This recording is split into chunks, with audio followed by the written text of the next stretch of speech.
Welcome to something special. Welcome to TEDx.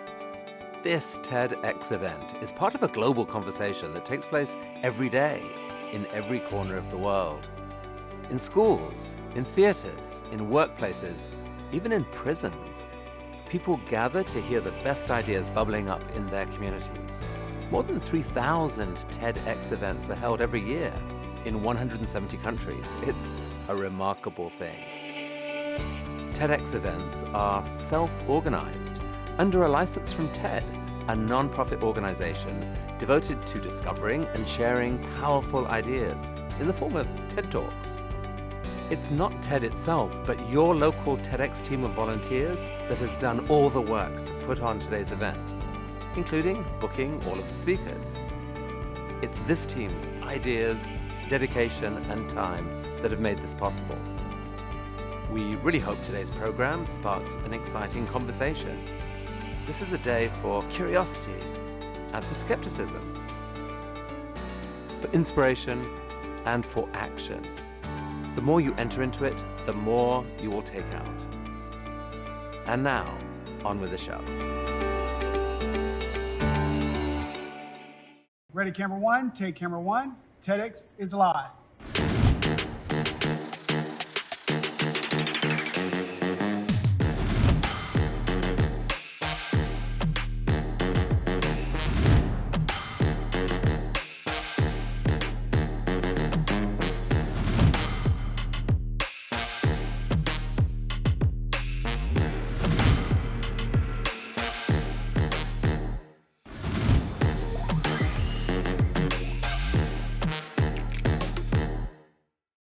Good evening, everyone. My name is Dr. Moore, and I serve as the director of the honors program here and also a professor in biology. For a moment, close your eyes. It's in this moment where you drove down University Drive and you entered into an atmosphere of brilliance. As you walk through the hallways and enter to the classrooms, the greatest currency that has been released is excellence. Welcome to TEDx 2024, TEDxPVAMU. This is where our theme is living in color. And that theme came about because our organizer Jasmine thought about when you get older, it seems as if people lose their spark. They lose a drive. They're afraid to do more, become more, to emerge. So the theme, living in color, means to be uniquely yourself, to be vibrant in all that you do, to find those things that are missing in your life, and don't stop where you are. Use every moment that you have as a platform to go higher. Today, we have some well-capable alumni of this great university that will talk to you about different themes related to living in color. Our first speaker coming to the stage has no problem mixing and adding ingredients and forming something new or improved. Coming to the stage to let you find out what that missing element is Mrs. Kristen Collins.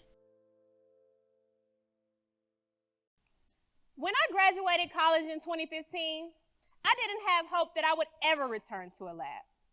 After 4 long years of countless hours in class, in laboratories, what was I going to do next?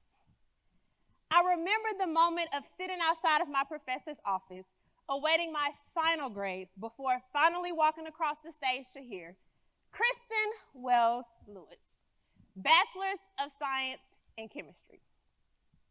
In that moment, I didn't think that I would ever be in my present day, traveling across the world, working with young Black girls, teaching them not just about chemistry, but cosmetic chemistry, and its unique impact on the STEM field. But there was obviously an important element missing. One we will go on a journey today to identify.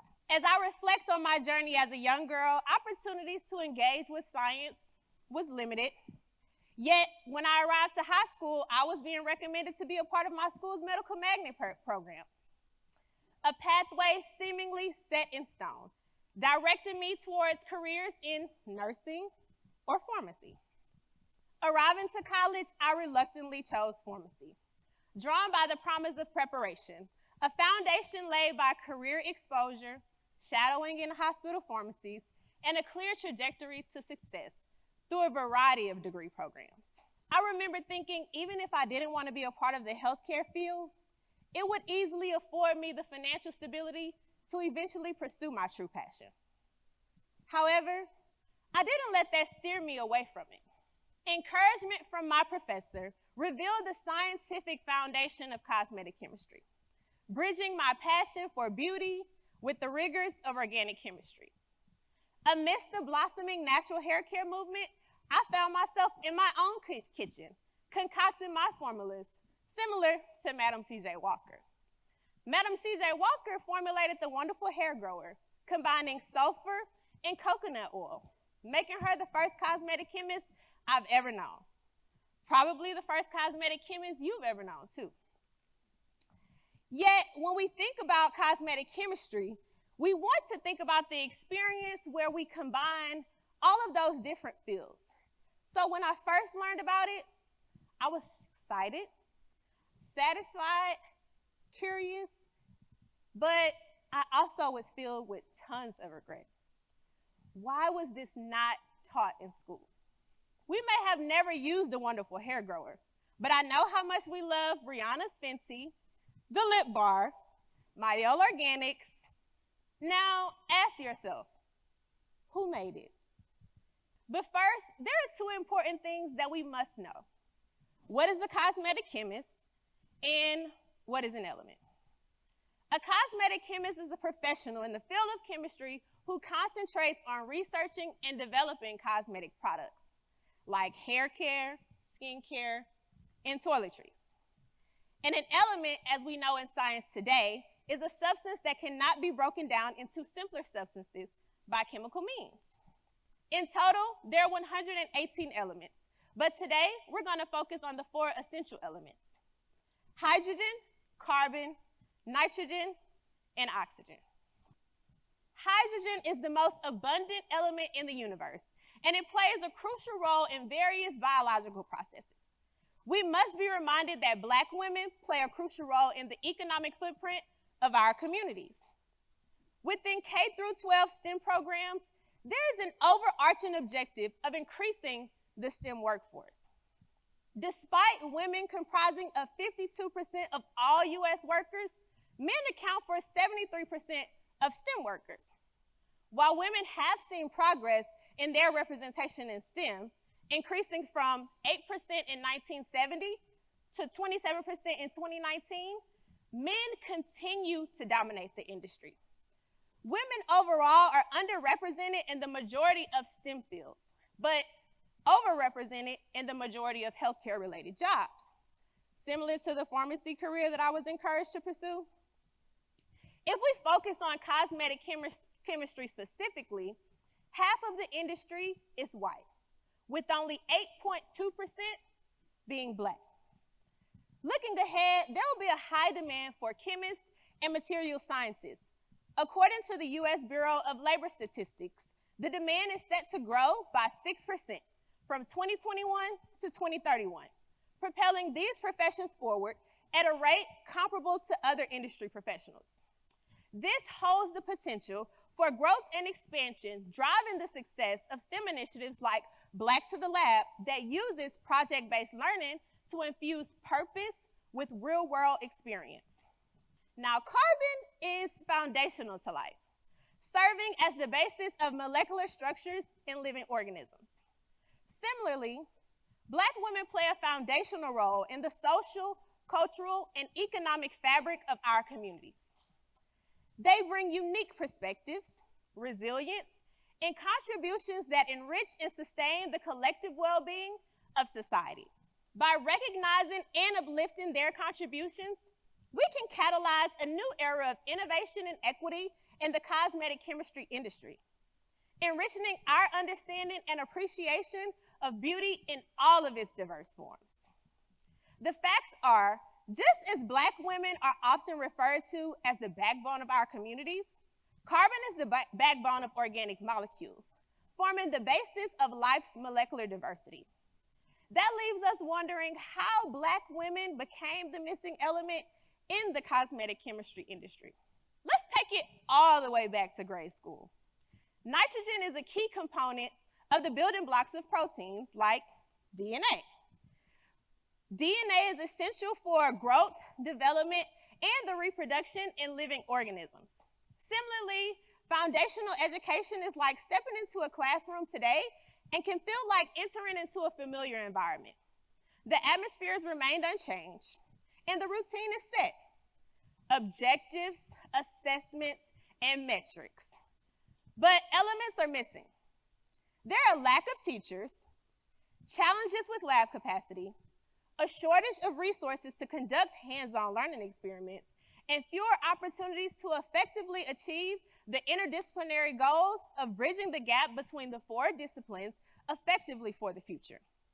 The challenge is not just in what we teach, but how we teach it. According to a recent study with Gen Z girls, they don't enjoy STEM because they don't think they're good at it. They don't know enough about STEM careers and report a disparity in the type of STEM fields they're exposed to in comparison to boys. These are the same 12-year-old girls taking Sephora by storm. They know makeup, which means they know science. Our job is to encourage them to transition their mindset from not just being a consumer, but also a producer. In each racial and ethnic group, women surpass men in the overall degree attainment. However, when specifically examining the STEM field, men tend to surpass women, with Black women being at 9.2%. These academic disparities directly align to what we see in the STEM workforce. Oxygen is essential for cellular respiration, the process by which cells obtain energy from nutrients.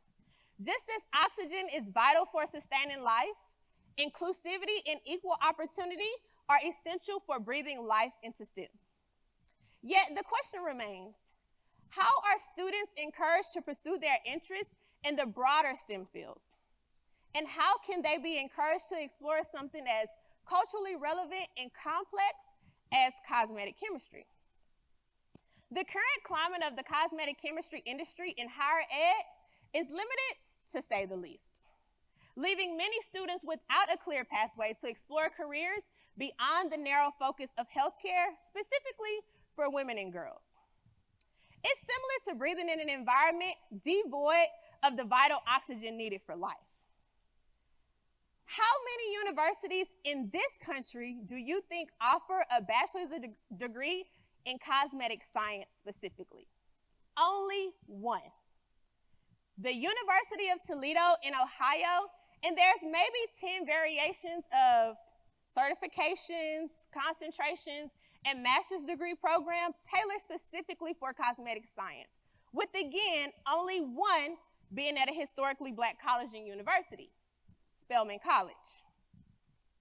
As you can see, there aren't many opportunities for those who want to be cosmetic chemists. However, just as oxygen can be obtained through various sources, students can seek out traditional STEM majors like chemistry, biology, chemical engineering, in hopes of finding their own way, like I did. At present, statistically, there is still an underrepresentation of Black women and girls in STEM, and perhaps something you heard here today may inspire you to join me in changing that. In the world of chemistry, we navigate through compounds, equation, research, each element contributing to a new discovery. Yet amidst the vast array of elements, we must acknowledge there remains a crucial missing piece, a void waiting to be filled. Just as STEM can yield groundbreaking innovations in cosmetic chemistry, the equation of true transformation lies in embracing diversity and inclusion. Today, we've explored the significance of 4 essential elements, each playing a vital role in shaping the industry. Yet, just as there are 118 elements, not including those awaiting discovery and exploration, so too are there countless untapped opportunities for representation and inclusion. Madam C.J. Walker's formula should have paved the way for Black women to break into the cosmetic chemistry industry. Yet and still, we know, within the confines of the lab, amidst the bustling experiments and calculations, the missing element lies in plain sight: Black women. Thank you. Please welcome to the stage soon, Corey Dixon. What is the last thing you created? And wait, before you get a chance to answer, everybody repeat after me. We are all creators. We're all creators. From the time that you're born, you're helping create your own perception of the world. Stay with me. Similar to the way that painters have their colors on their palette and they use those to paint masterpieces of the world, we use our same perception palette to create the way that we perceive the world. And while their palettes start neatly arranged, they end up in a mixture of colors that's a medley of madness. While their works that are going to be seen in museums all over the world, in the Smithsonian, in the Louvre, Beyonce house. Y'all know Beyonce got Basquiat's in her house. But what I'm talking about is only going to live in our Memories Museum. So y'all, I wanted to do a big art project in here, but budgets be budgeting. We couldn't do that. So we're going to use our imaginations. So imagine your mind as a blank canvas that you're going to paint throughout your lifetime with the experiences you have throughout your lifetime. We're going to use our emotions, our experiences, and our senses. We're going to be seeing, hearing, touching, tasting, smelling our way through our adventures, and those things are going to paint our unique perceptions of the world. Let me ask you something. When someone asks you, what do you think? Where does your mind go? If you're like me, everywhere. If you're like me, it does go everywhere. It turns into a whirlwind of memories, starting from me having grocery store visits when I was a child, to hating art classes, to all of the memories that I created here at the university. To now I'll be getting flued out to take pictures of people all over the world, creating memories of life, love, and happiness. It's a beautiful thing now. All of those things contributing to my perception palette.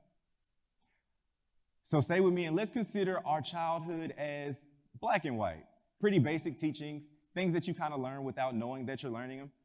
And as a child, you don't really have much nuance. Nuance is a great word. Very rarely get to use it in a sentence.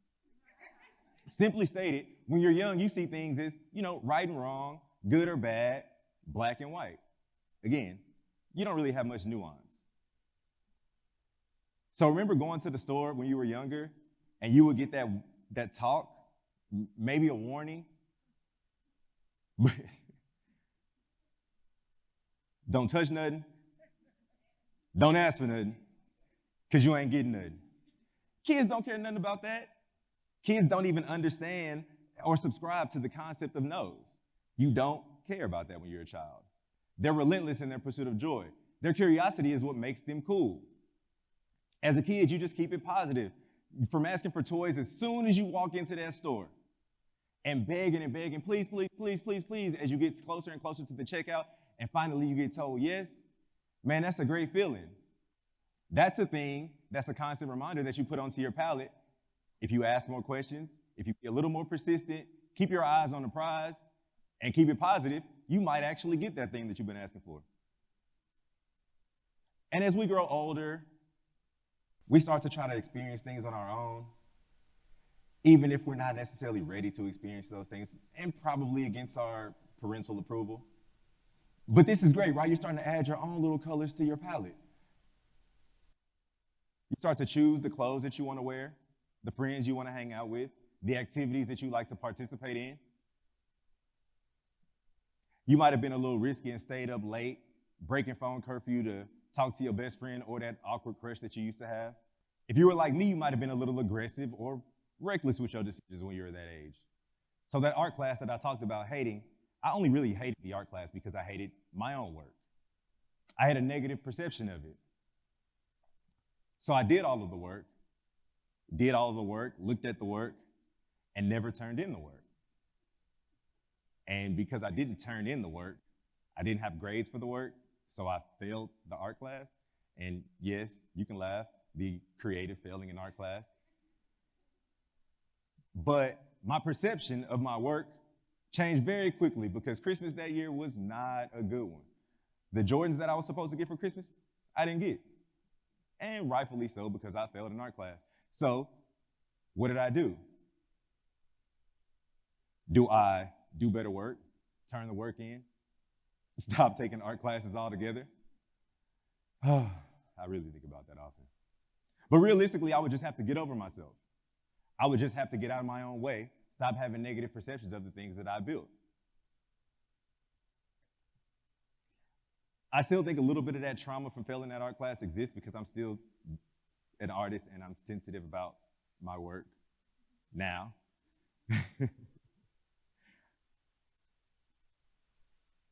But you guys are becoming young adults. Of course you know it all. But did you know that our brains are fundamentally flawed?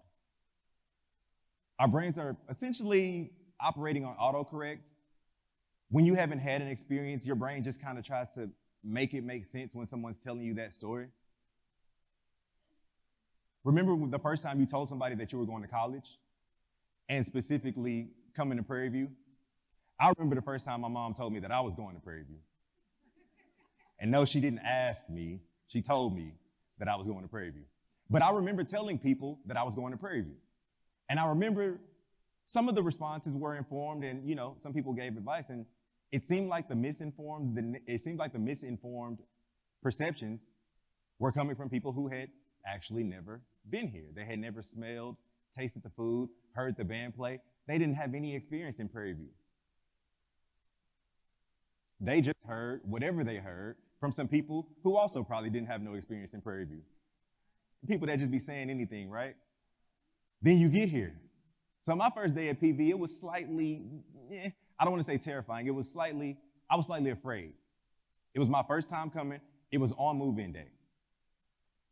My fear was that my roommates would know it. Back then, there were 3 of us to a room. My fear was that my roommates would know each other. And I would be the third wheel. It would just be weird. I wouldn't really have a cool experience. And that all changed.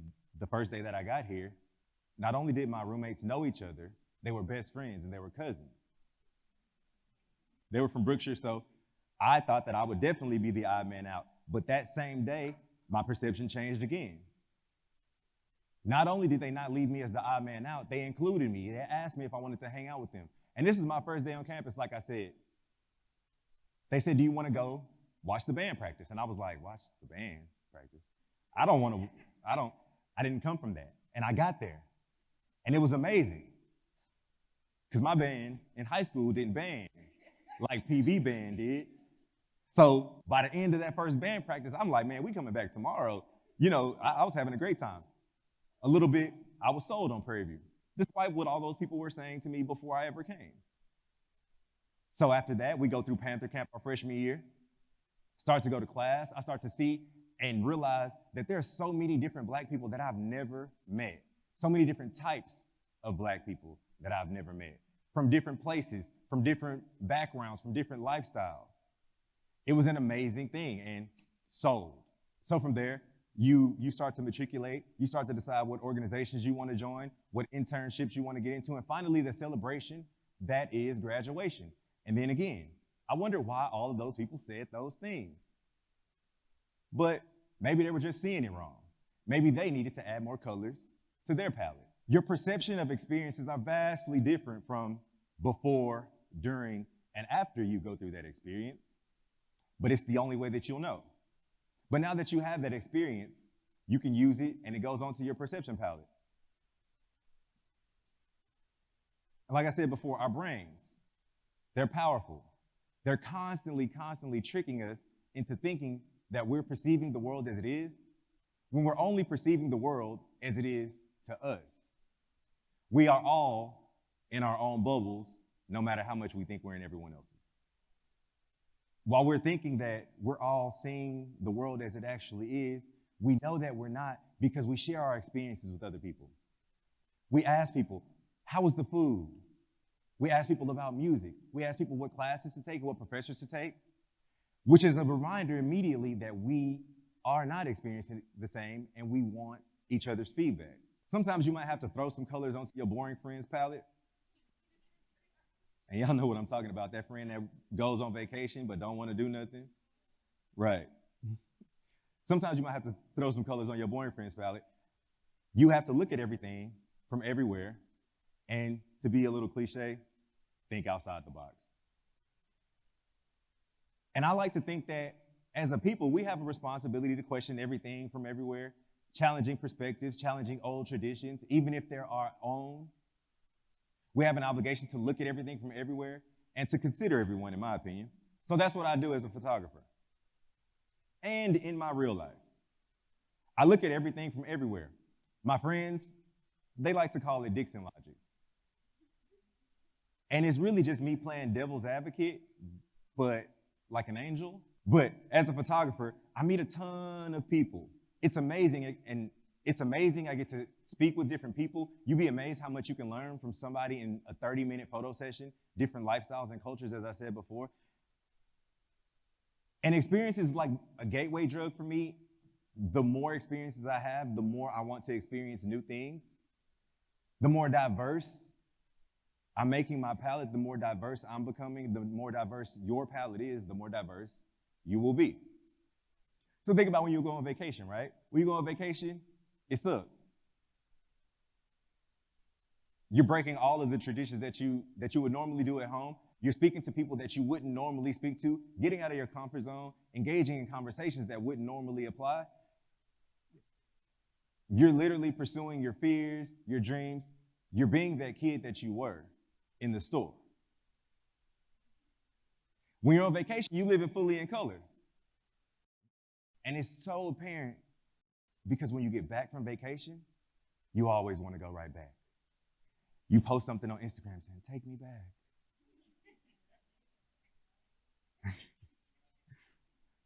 So I think that life should be on vacation. You live boldly on vacation, and you come back, and you've painted vibrant strokes. You've added a bunch of different experiences to add color to your palette, getting rid of some of that black and white that we learned as a kid, but also still needing to remember that kid that we were and honor the joy and the curiosity and the adventures that we wanted to experience then. Our day-to-day activities are just as important as that. Even if it seems like there's no end in sight, daily tasks might seem mundane, seemingly boring, those brushstrokes on your palette, those brushstrokes might just be as important as the ones that you made while on vacation. And while we're going through our day-to-day, we're perceiving the who, what, when, where, how, and why of things. While we do that, we have to take time, smell the roses, and understand that we're living a beautiful human experience that goes day to day to day to day. And life is all about the extremes and everything in between. As we get older, we start to add more and more colors, shades, nuance to our palette. And as we're going through this thing called life, we have to remember that it's just a journey, just a series of experiences, just a series of brushstrokes on our blank canvas that we've created from the palette of experiences that we are drawing from.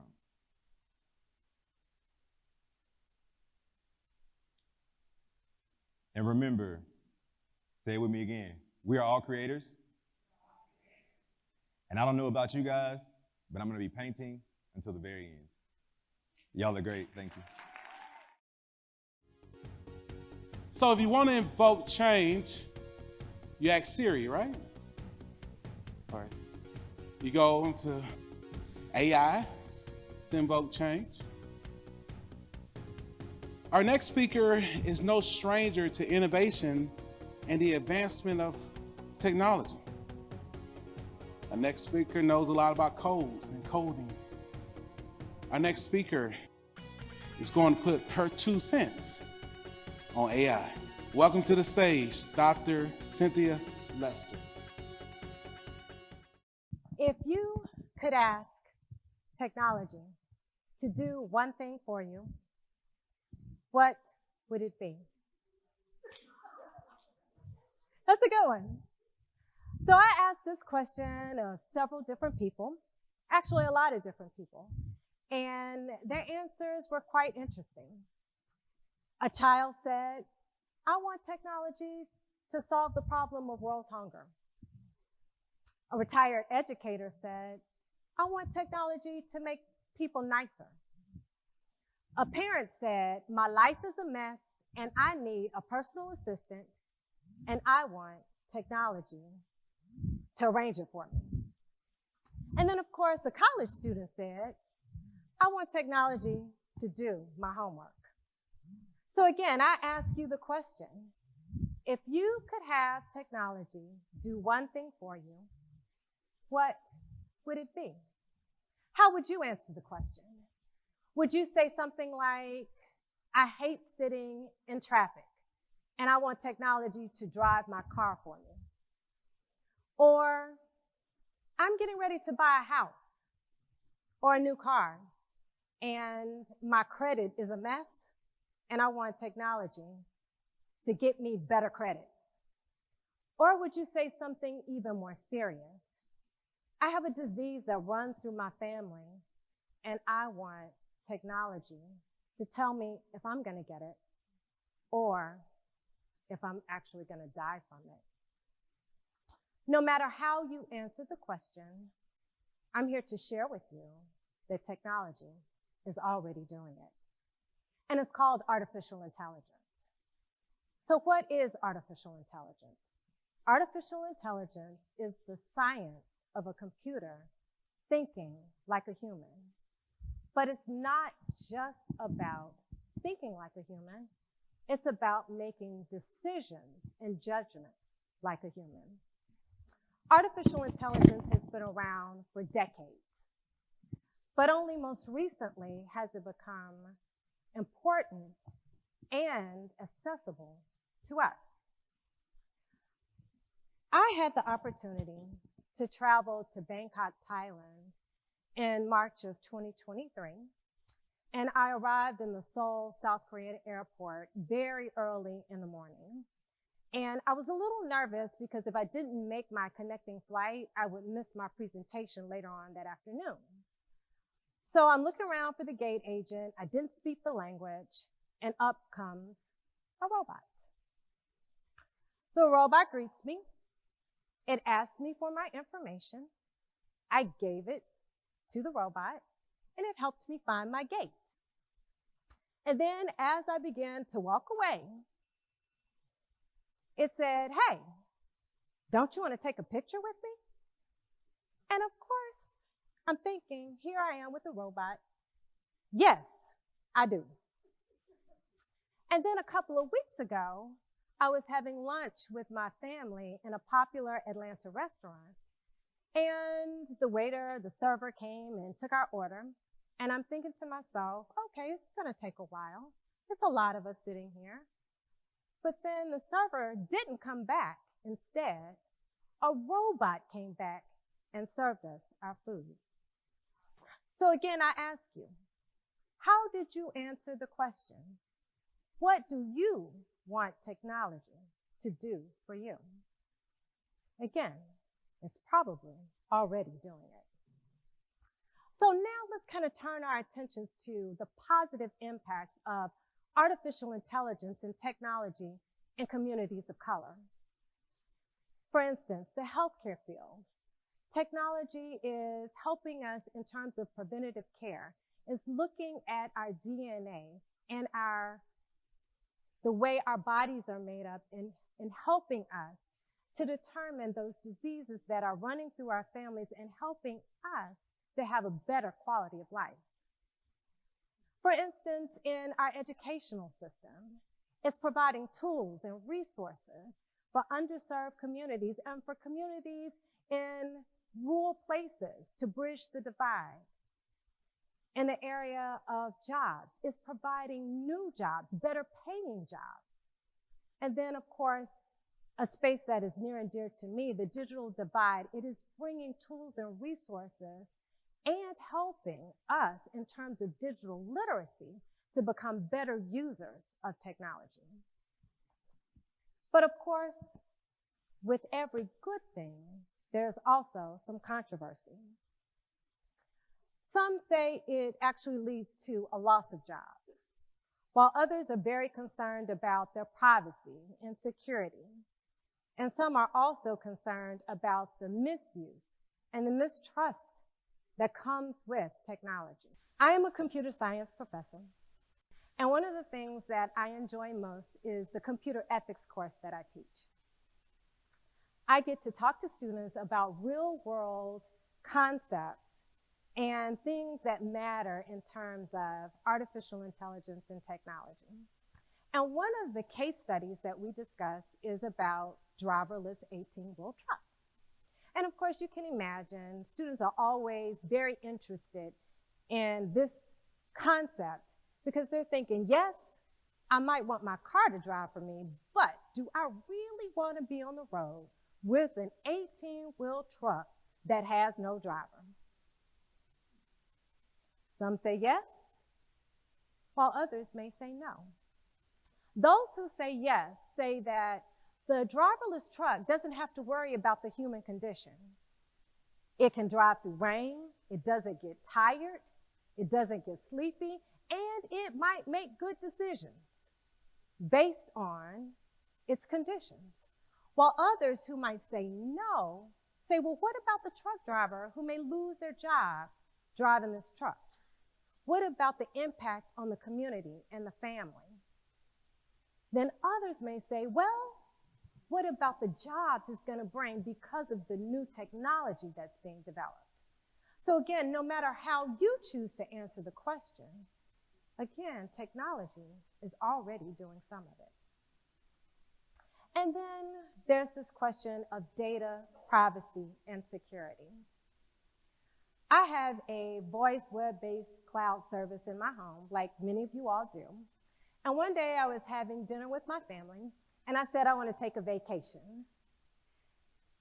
And as soon as I said that, we got all excited, but then I started thinking, oh my goodness, I'm going to have to be the one to plan the vacation. So later on that evening, while the house was quiet, I logged onto my computer, and you know what happened? I started getting ads. I got ads about my location, about the rental car, about the weather, about the flight information, the hotel. Everything had been planned out for me.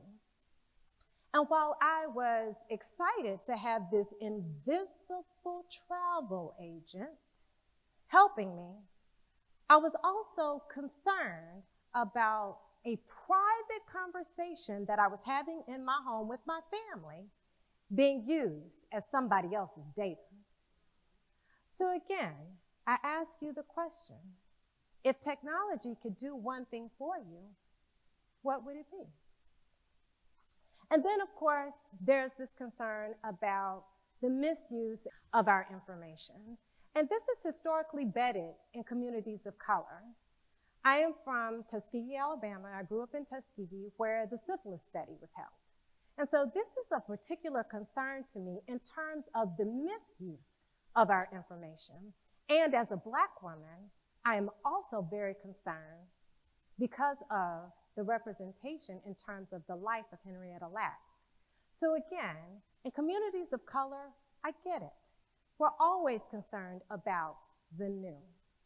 But the question I have for you is not just about what it does or what can it do, but now the question becomes, it's here, so how are you going to use it? More importantly, how are you going to live in color in this AI-generated world? Well, I'm glad you asked. I say, you gotta be a G. You ask, what is a G? It's the 3G principle. The first is you have to gain skills. There are two very important things that happened to me while I was a student here at Prairie View A&M University. The first one was, I was a computer science major. And one day after class, a professor came to me and said, "Cynthia, I need to see you after class is over." Now, the other second most important thing that happened to me was that I had just become Miss Prairie View A&M University. Something I was very proud of. But being Miss Prairie View also meant that I was doing service and I was a little bit of a social butterfly. So I was concerned that my service and my social butterflyness had gotten in the way of my academic preparation when my professor came to me and said, "I need to see you after class." So I entered her office and she said, "Now, Cynthia, you're not the best student in my class." And so, I had to wonder, where is this going? But she said, "You're the most determined and you're very persistent. And as a result of that, I want you to come and work in my lab after class is over."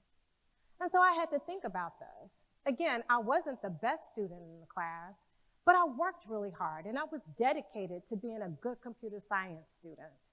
And so I thought about it. I said, if she had enough confidence in me to ask me, I should have enough confidence in myself to go and gain the skills necessary for my discipline. And so I did that for 2 years. And gaining those skills, not only as a computer science student, but also as Miss Prairie View, helped propel me on to graduate school, where I earned a master's and a PhD in computer science, making me one of few Black women in the country with this degree. So that's the reason I stand before you. I gained the skills. And then I also say, you have to generate your own. What does that mean? Don't just be a consumer of knowledge, be a producer of knowledge. I have a very inquisitive 9-year-old son, and one day he came to me and he said, "Mom, I want my own YouTube channel." And I was nervous because, again, you have to remember, I'm a computer science professor and I teach computer ethics, so I really know what this can mean for a young person growing up. But then I thought about it. He also wants to be a pilot, and he's very fortunate that when I get to travel for work or for pleasure, he travels along with me. And so because he wants to be a pilot, he has decided to dress up in a pilot's costume. He puts it on every time we travel, and as a result of this, pilots will ask him to come into the cockpit.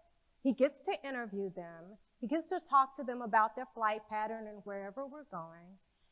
And then he decided he was going to take that content and put it on his YouTube channel, not for himself, but because he also recognized that his friends are not as advantaged as he is. And he wanted to be able to share his experiences with them. So even at 9 years old, he is generating his own content. And so I ask you, how are you generating your own? And then I say, you have to give it your A game every day. Give it your A game every day. This is the last of the 3G principles. So what does this mean? In 2023, Time magazine stated there were 3 major developments in artificial intelligence. The first one, of course, ChatGPT, which I'll show you in a minute. The second one was constitutional AI, and no, it doesn't have anything to do with the Constitution of the United States. And then the third one is text to video. So what about multimodality? That is ChatGPT. It means taking a lot of data and turning it into something that is productive and easy to use for you. So I was getting ready to give a speech, and I forgot that I needed to give, as part of my speech, a welcome. And so I said, I don't have time to write it myself. I know what I want to say. So I turned to ChatGPT and asked ChatGPT to write a welcome speech for me. And this is what was produced.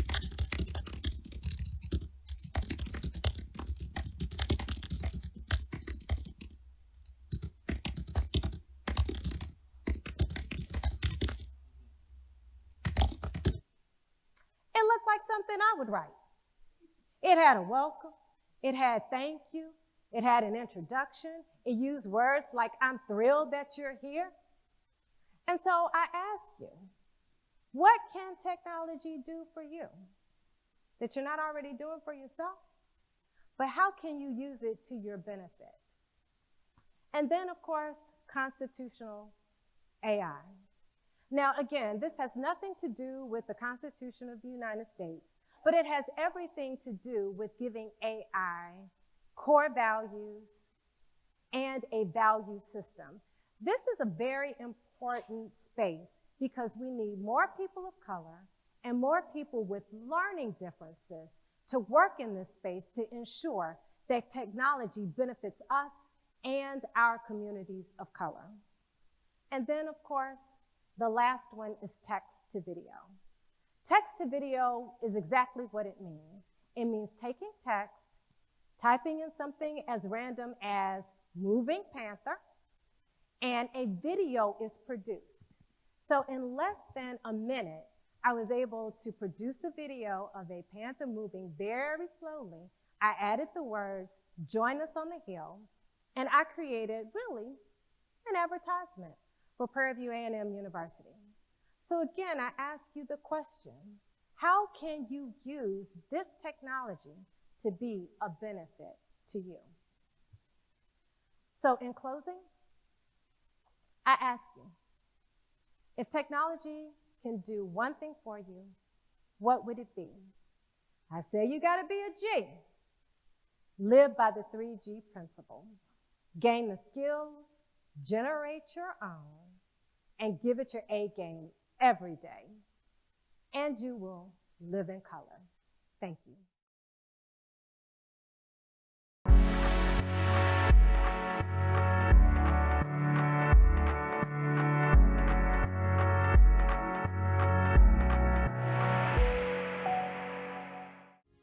We want to take a moment to recognize our sponsors that help this become a reality. Our next speaker will come and take you on a journey to discover a vibrant life, a life of vibrancy. Our speaker is no stranger to being in an environment to help promote mental health and to develop leaders. Welcome to the stage, our next speaker, Brian Roberts. All I have is one tiny minute, only 60 seconds in it. Forced upon me, I cannot refuse it. I did not seek, nor did I choose it. But it's up to me to use it. I will suffer if I lose it, give account if I abuse it. All I have is one tiny minute, but eternity is in it. Within my tenure of working in education for 10 plus years, and also an advocate for mental health and promoting mental health, I've learned a lot of different concepts between how to really live a life worth living. Living a fulfilled life, not allowing the constraints to hold you back or keep you from thriving. So my name is Brian Robertson. I'm going to be speaking on a vibrant life. So first, let's look at the definition of what vibrant truly means. Pulsating, vigor, colorful, bold. These are the things one may think or come to mind when they think about living a life worth living or a fulfilled life. And we're all familiar with Maslow's hierarchy of needs. These are some of the elements that are needed to live a wholesome life. And I'm not negating these at all, but more so I'm going to speak of the nuances that make up day to day, week to week, month to month. So, a vibrant life. We look at some of the categories we may see, things that require a certain relationship as far as family, friends, and loved ones. Some people may say, ooh, this is fulfilling. This gives me a sense of fulfillment. Ooh, I'm loving life, being around the people I love. And then you have 1 million IG followers. We made the list as far as achieving very high within having followers within our social media. To some, that may be a great indicator of living a fulfilled life. We also have the career growth, moving up the ladder, getting that promotion, starting that business. That is fulfillment. That is life. I'm making it. And we also have travel, which you get to travel across the seas, see the world.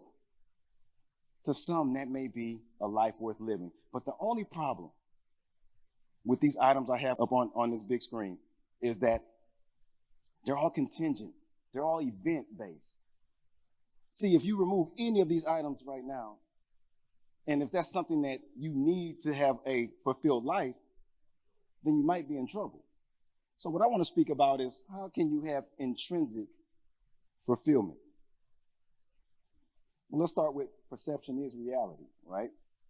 Now, before we get deep into a vibrant life, let's look at the glass half empty and the glass half full. Can I have a show of hands of the glass half full people? Okay. And what about the glass half empty? Oh, no one wants to claim that. But it exists, right?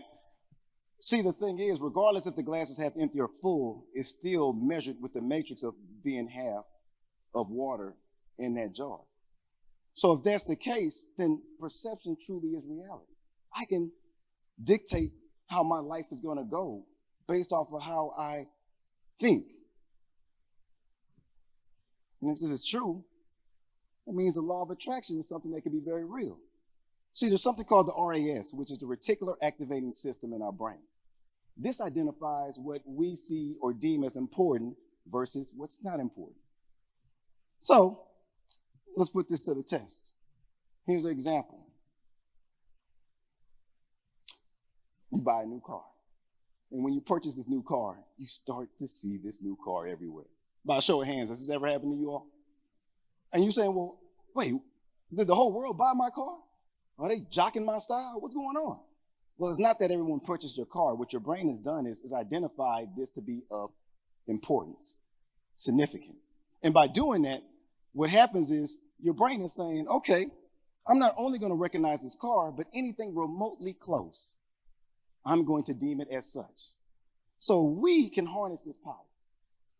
If we can channel this in a way to give us success, but not only success, but make us feel happy, that's a whole paradigm shift.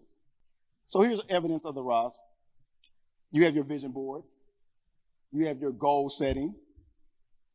And you even have the little engine that could. I think I can. I think I can. I think I can. Incantations, affirmations, writing, inscribing. These are ways that we can start using the law of attraction to our own benefit. But here's the greatest secret that no one told us, that this exists within the wealthy, the most influential, the pioneers of society. They've been doing this. Now it's time for us to utilize this to our own benefit. So I'm going to speak about keys to a vibrant life. Now, I witnessed this in and outside the classroom. I witnessed this as being a leader and doing a lot of leadership consulting and working within my clinic and things of that nature. I've seen individuals that have thrived implementing these keys that you see very much here on the screen here.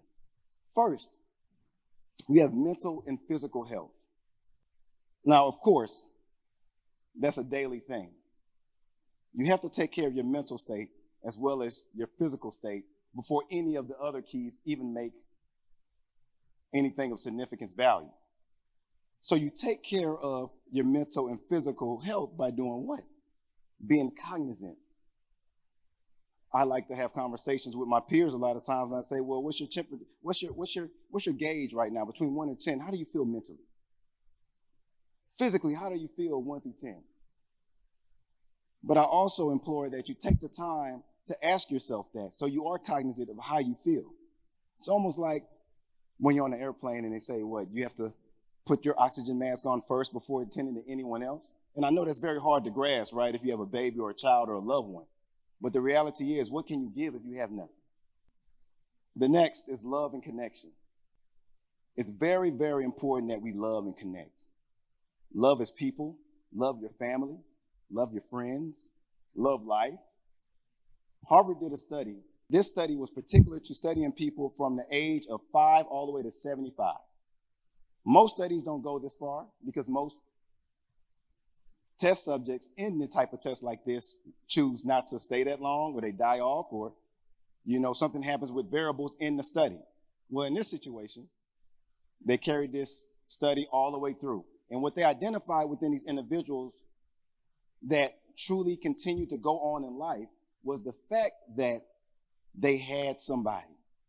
They had connection, they had love. The ones that exceeded over the age of 75 and went on for 80 plus had some type of connection. I think we all got a sense of that within COVID in the last few years when we lost what it meant to be around and just have synergy. To the point where even introverts will go to Starbucks just to have coffee and put their headphones on and still be by themselves, but be around people by themselves. We all need to connect in some way, form, or fashion.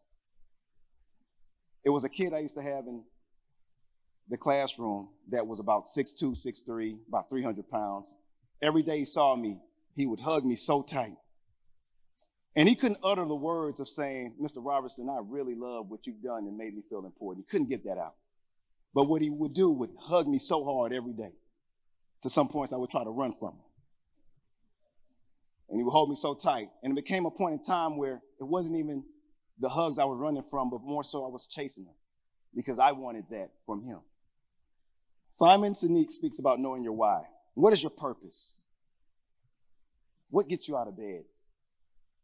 What pushes you to be your best? See, I think we all need to know what our why is. But the tricky part about the why is you don't always identify the why early in life. Sometimes it may be your mid-30s, 40s, 50s, 60s, some people 70s and 80s above. Old school says, keep on living, baby. You're right. I know what that means now in my mid-30s. I get it. Because throughout the journey, that's the best part of identifying your why and having something substantial, because emotion creates motion. So if I know what I really want, I have something that pushes me to be great. Once you develop the why, you start to look at goals. Now, I think you should have goals for everything you do. Every day you should have goals. Every week you should have goals. Every month. And they should be metrics made to measure these goals. But they're not only from a number standpoint. You should have qualitative backing behind your goals, meaning that my goals are supported with emotion and finite math. So I have a time frame, but I'm also passionate about reaching those goals. They say that even from making your bed up in the morning, that's a check off the list that makes you feel accomplished. Something that small can make you feel pretty good.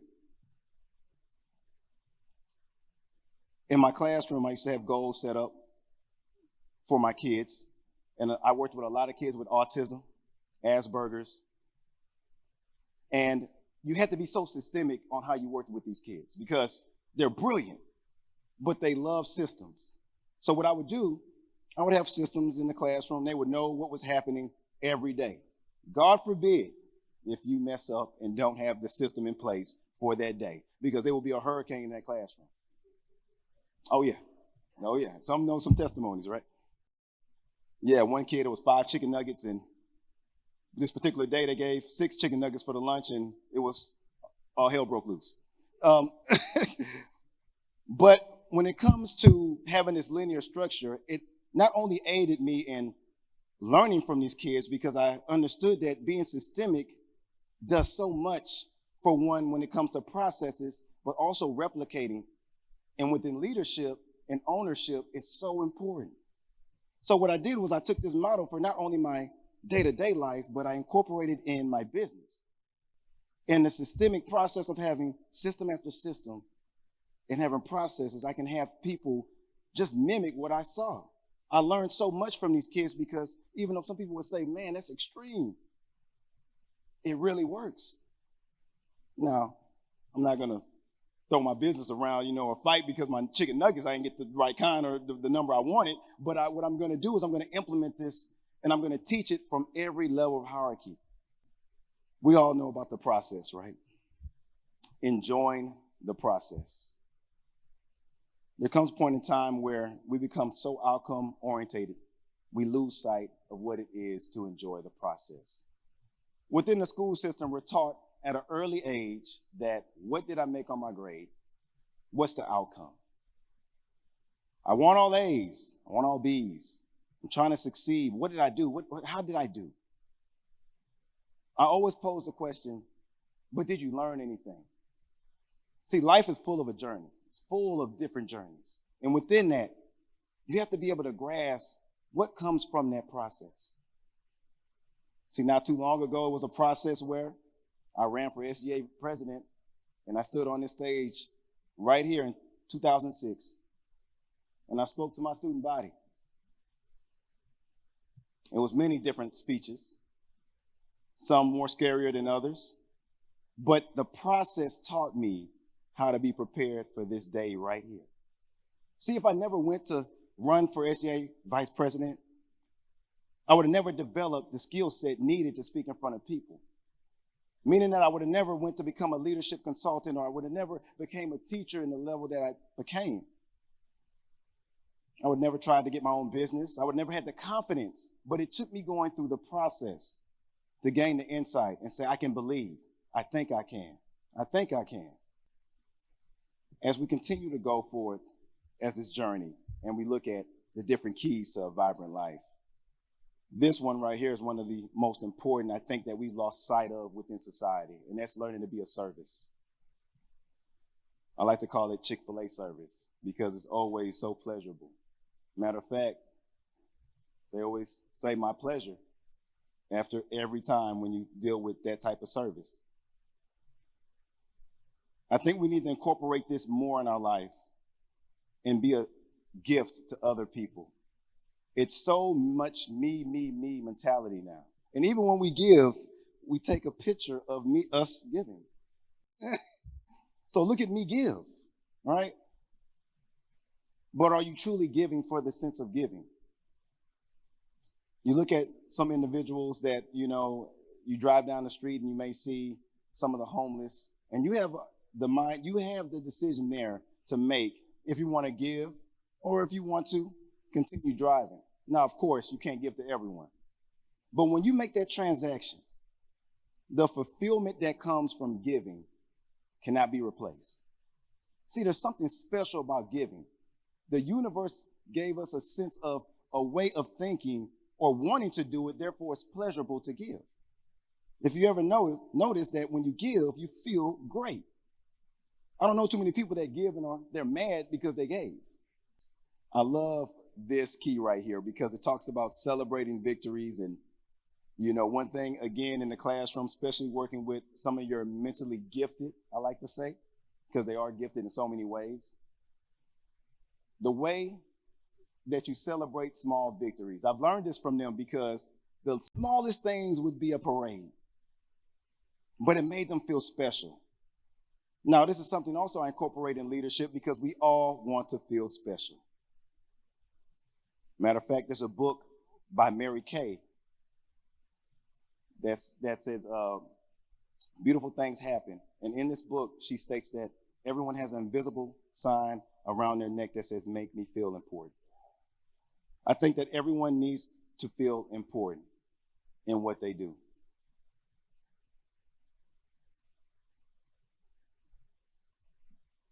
Now, as you continue going throughout life, you have your different journeys. You have your different keys that you implement. You go through all these different ups and downs. And then you have all these different categories in your life, from your household to your career, to your goals, your talents, your social life. These are all different gardens, I like to call them. And it's a metaphor because gardens are, if you know about gardening, it's very particular on how you handle a garden. And it takes a lot of tender love and care. It takes a lot of dedication. And usually it's not an instantaneous result. So it's cultivating. And if you're not careful, weeds will grow. But not only weeds, invasive species will take over this garden. So look at your life with every aspect as far as that garden that exists. From your marriage, your social life, your careers. If you don't take care of those things, your family, if you don't take care of those things, weeds will start to grow. You know, after my tenure and after doing all these things within mental health and education, I always used to think that I was contributing. I was giving time. I was going to be the one that was going to make these kids feel great about themselves and make individuals feel great about themselves. It wasn't until recently that I've learned that it wasn't me doing that to them, but what they were doing to me and what they gave me the ability to identify. See, I learned how to celebrate small victories. I learned how to love unconditionally. I learned how to give. I've learned how to be one that says, let me appreciate life. And for that, I will forever be thankful. Thank you. Imagine what your educational experience would be like if it meant true engagement and out-of-the-box thinking, if it meant concepts that are full of culture and life. Well, imagine no more, and please welcome to the stage, Jaron Small. Who believes in time travel? I do. Here's an example. When I call my grandparents every day, I'm getting information I would never ever get in the times present I am. When I talk to a kid in the future and I ask them a question and they give me some out-of-box answer, it's because they haven't been tainted by reality yet.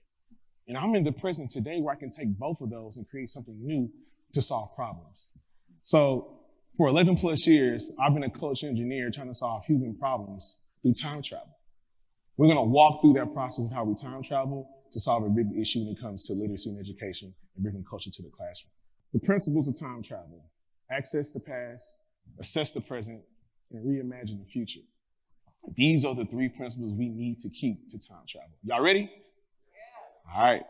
So this logo represents a period in time in my life where I was at my lowest. I'm in my senior year in high school playing basketball, and my scholarships go away because I'm struggling with my standardized testing at the time, to the point where I don't know even where I'm going to college at. My friends are asking me where am I going, my parents are asking me how am I feeling, and I'm pretty much lying because I don't know how to feel when it comes to subconscious pressure of being the only child or be the best one or the first one in your family to graduate or first one to do something. So there's a subconscious pressure of even being great that sometimes parents don't know they put on their kids. So after a long story short, I passed the test by one point. I asked my mom, hey, I think I want to go to Southern. She was like, nah, you're not going to Southern. You're going to Prairie View. And I was like, I don't want to go to Prairie View. It's too close to y'all. And she was like, no, you're going to love going to Prairie View. So I come to Prairie View, move in. They leave. I'm settled in my dorm room. And then I go to this place where I hear a lot of noise. It's called Hump Day. Hump Day is an inclusive, liberated Black experience through art and creativity. I know that sounds really robust, but here's what it sounds like just a tad bit. Hands on your head while you working on the floor. You know the mama choosing as I walk through the door. Coochie head to toe, so you know I'm getting chose. But once I hit her with that flex, she gon' be big as fuck. So watch me. Hands on your head while you working on the floor. Hands on your head while you working on the floor. Hands on your, hands on your, hands on your, hands on your. That is DJ 4.0 giving us a mix. And that was the cassette that broke open everything for me. After I had my interaction with Hyundai, I thrived. I became the student body president within 2 years. I ushered in the first Panther statue that we have on campus today, the new rec center that the kids are using today, the new Panther Stadium that we have today. That was all from the intersection of culture that came through Hump Day. And then I realized culture was the intersection for so many other things in my life that I didn't have when I was in high school. The freedom, the relatability, the imagination, the experiences, the innovation in the community, It was at this moment I realized culture was the core of so many things that I needed to go throughout life. That was me assessing the past. Now I'm here to access the present. And where we are today, this is where it actually changes. Today, Texas is number 4 when it comes to low literacy in the country, with the few most open libraries. And I said, man, this is a really big problem in Texas. Could this be even worse? And it is. 54% of the country right now reads at a 6th grade level, which costs the U.S. $2.2 trillion a year simply off of low literacy. With this particular stat, if we don't fix this in the next 3 to 5 years, who's going to college? Who's going to be able to write a resume? Who's going to be able to get a job? Who's going to be able to actually code to prompt AI to give it the correct things that it needs to learn from? Right? If you can't read and write, you can't do anything. And so, with that, I thought about that process of culture that I interacted with when I was here on campus. And I thought about, what happens if culture meets the classroom? What if I take that process I learned here at PVAMU University and apply it to real world issues outside of myself and for other people? Because I know there's thousands of kids that feel just like me. This is the first concept of bringing culture to the classroom. As you can see, we changed the color because we want to change the environment. When kids walk into the space, their minds are already moving before we said one word because of how it actually looked. The headphones they have on, they change colors, but they're also listening to music as they read the actual lyrics in real time. So they're digesting information in 2 different ways. You see, we're speaking their frequency. Most kids today are using content, technology, and music to be whoever they want to be. So why not use that as a pro versus a con? We took that process and said, can we move it to another step of a classroom? And we did. In 2019, one of the first biggest school districts in Texas allowed us to have an 8-week program in all their middle schools. This was history at its finest. And we said, can we go even further? And we did. Could we reimagine actual physical spaces in underserved communities that not only impact the students, but impact the parents holistically? This is what it looks like today. You see, this space here, we changed the outside. We changed the inside, the furniture, the lighting, the painting. So now the students want to come to class. It's not an option if you want to or not. You have engaging things that make you want to be fulfilling who you are as yourself.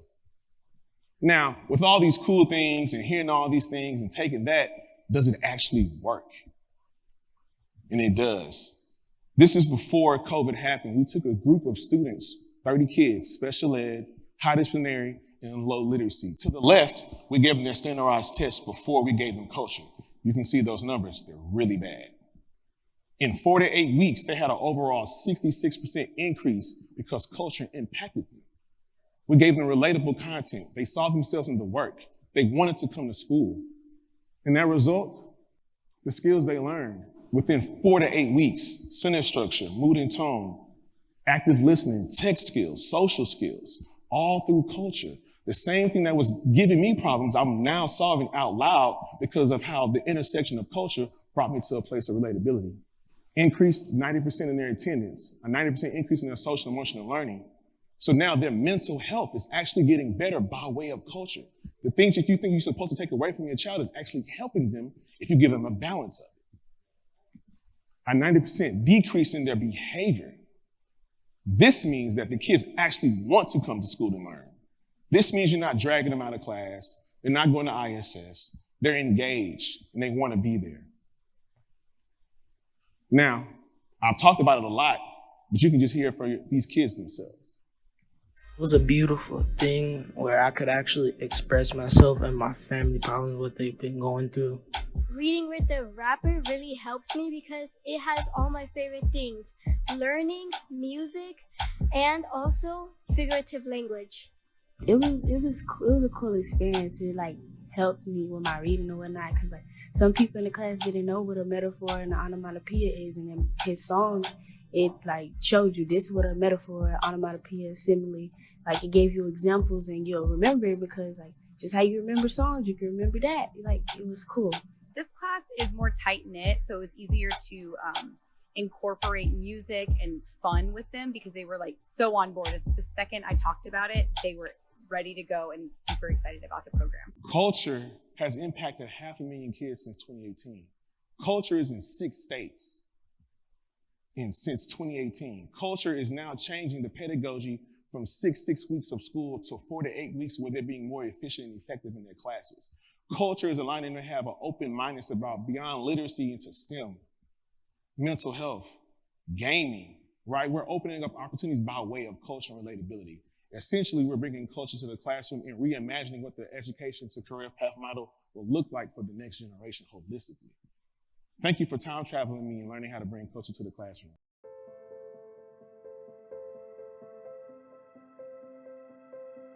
We hope something resonated with you and that you'll learn something or gain something that you'll share forward. So everyone have a great night. Thanks for being here.